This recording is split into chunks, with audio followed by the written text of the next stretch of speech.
This whole situation is embarrassing, and I'm just done with it. I've been with my husband for 5 years now, married for 3. Long story short, his mom has always been overwhelming and bold with her input on everything, to put it nicely. I genuinely think it's not fair to be mad at your partner for something he didn't do himself. He can't control what his mom does or says. But what's also not fair is him not addressing it when I'm clearly uncomfortable or upset, and instead just talking me into brushing it off or going with it. I never have, nor would I ever, have a back and forth with my mother-in-law. It's just not worth barking at each other. I always brush it off if it's a snarky comment, or if it's a better way to do something in her opinion. I'll just tell her thanks for the suggestion, but we are fine. It's actually true, the saying when you marry someone, you marry their family. I think the way to handle it is that each spouse should keep his side of the family in line, for lack of a better way to say it. I deal with my parents and their shenanigans, and I expected him to do the same. But he never did. Instead, he always asks me to give her some grace. Well, it's hard when that person is insulting you. For a while now, she has been making comments about how my son doesn't look like my husband when he was a toddler, basically accusing me of sleeping around. This, rightfully so, upset me. Sorry, my genes are strong? What am I supposed to tell you? I was short with my husband because he didn't address how out of pocket and disrespectful this whole thing is. It has been a week since my husband, well, soon-to-be ex-husband, told me that he would be doing a paternity DNA test, not because he thinks our son isn't his, but to shut his mom up. Yes, exactly what you read. I don't know which is worse, him accusing me of cheating or this, but all I know is that this is audacious. I didn't cheat, and I am not concerned one bit about the test results. I wasn't going to stop him from taking a DNA test or whatever, but I just know I don't want to deal with this any longer. I'm looking for an apartment, and I talked to a lawyer the day after he brought up the DNA test. We'll be getting the results in 2 days. I almost can't wait. He will also be getting divorce papers with those results, which I know for a fact he won't see it coming. I tried my best to make this whole thing work and to manage my relationship with my mother-in-law as gracefully as possible. But thinking about it, it's not just my mother-in-law that's the problem, how he is handling things is also a problem.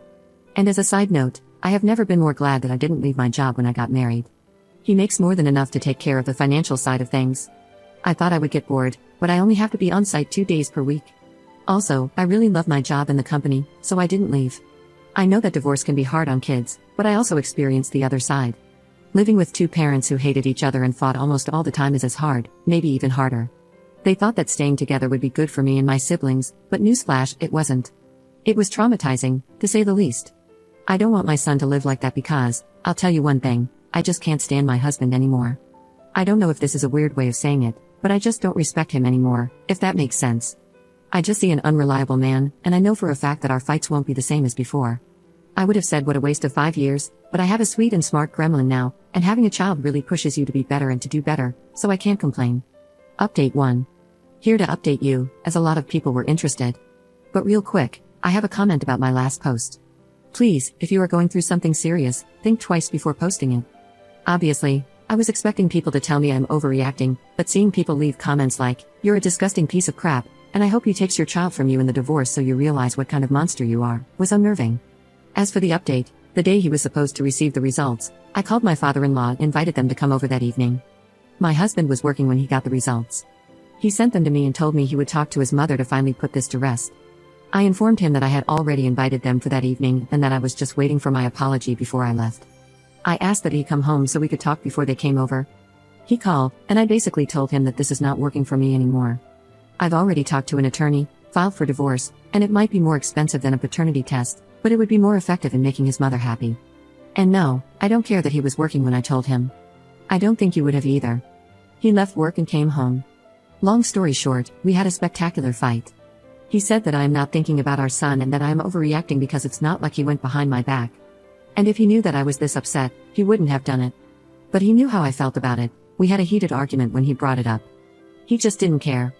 When I gave him the divorce papers, he said he wasn't signing anything and that he'd ask his mother to apologize when his parents arrived to get it over with. Listen, I don't need him to sign it to get a divorce. It would only make things complicated, that's it. His mother said, "I have nothing to apologize for. I'm not going to apologize for having suspicions. I didn't accuse you of anything, and you can leave if you want to." So that's that. I did leave that night because I wasn't going to get an apology, and he didn't seem to understand that him reinforcing that it's okay for her to do what she did is exactly why I want a divorce in the first place. He eventually told his parents he'd be coming over from time to time to check up on them, as he is their only child, and not to bother coming over anymore until she apologizes. She wasn't amused. She told me I am taking her son away and some whore would take my son too. She is not someone that you can talk to, I'll tell you that much. It's like talking to a wall. All she knows is insulting or being passive-aggressive on a good day. But anyway, we are not getting a divorce, at least not yet. We talked the day after. He said I can always file for a divorce, but we should at least try couples counseling because he doesn't want to co-parent. Edit. He doesn't want to lose his son, plain and simple. Although it's not like if we were to get divorced he wouldn't be able to see his son, but whatever. He did say, when we talked the second time, that he can see how he was wrong, especially knowing his mother. He also mentioned that he'll just shut her down if she meddles this time. But what can I do with just words? I hope he can learn a thing or two about how to deal with his mother in counseling because she is truly overwhelming. If counseling helps him understand that a couple means two people, not three, and that our marriage is a bit crowded right now, that's enough for me. People saying that I am overreacting in my last post made me ask myself, do I actually want a divorce, or am I just mad? I wanted the divorce at the time. It seemed like the only solution. But if counseling helps us, I can try to work things out. I hope this is a good decision. If not, I am not stuck.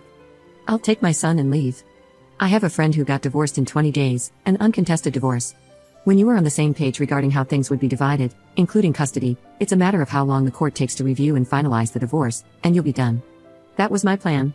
Nonetheless, I'm the one working from home, and my son is still so young. It's totally up to him. If he wants to see his son every day when he gets off work, or if he wants to see his son just a couple of times per week. Because I am not tolerating this anymore. Also, someone asked, I'm curious why they asked for the test and why you're so against it? I don't want to assume there were some troubles in the past, but I feel like there's a lot of let up and information left out here. At this point, I've shared so much that these aren't too many details, I guess. I am not religious, and I also dated women at a certain time.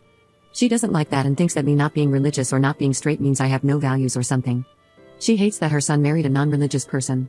He is a believer, but he's a non-practicing believer. Either way, his religion or my lack of belief doesn't cause us any problems in our day-to-day life. I hope this clarifies things for you. Oh, and one last thing. People in my last post were debating if paternity tests should be mandatory or not. I thought that from what I wrote, it was clear I didn't cheat and I have nothing against the paternity test itself. It should be obvious to everyone that it's not fair for the child nor the man to be tricked into living a lie. If he was the one who had suspicions, that's a big deal. We would have talked about why he thinks that, taken the paternity test for his peace of mind, and made sure we can trust each other, then moved on, all without anyone interfering, let alone requesting the paternity test.